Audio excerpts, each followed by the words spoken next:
Bago pa man dumating ang mga mananakop na Kastila sa ating bansa, ang distrito ng Binondo ay isa ng maunlad na lugar. Marami na ang mga ngalakal na mga Tsino sa mga panahon na yun. At pagdating ng mga mananakop na Kastila sa ating bansa, dala ang Kristyanismo at ipinakilala sa atin, especially sa Binondo. At ang mga Tsino ay karamihan ay nagpa-convert sa Kristyanismo noong mga panahon na yon. So, dala ng marami na ang nag-convert sa pagiging Kristiyano, nagdesisyon ang paring Dominikano na magtayo ng simbahan sa Binondo. Ang simbahan ng Binondo na kilala rin bilang Minor Basilica ng San Lorenzo Ruiz at Our Lady of the Most Holy Rosary Forest.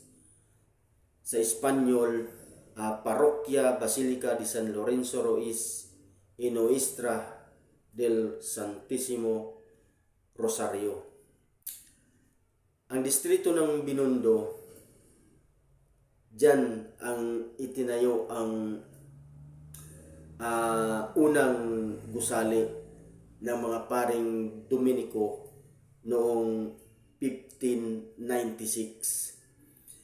Ang original na gusali ay nawasak ito noong 1762 dahil sa mga pambubumba ng mga mananakop din ng mga Briton noong mga panahon na yun. Ang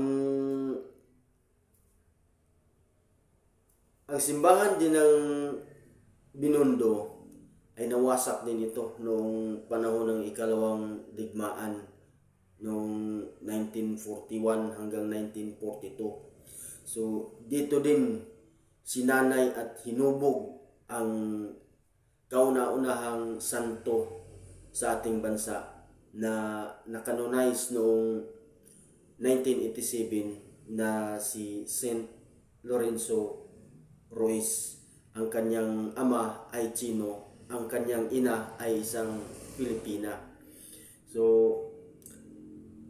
nagpunta siya sa bansang Japan para mag-spread out doon ng Kristyanismo. Ngunit siya ay pinatay kasama ang kanyang mga kasamahan dahil sa pagtangging iwanan niya ang kanyang pagiging Kristyanismo. So, San Lorenzo Ruiz ang kanilang patron sa Binondo.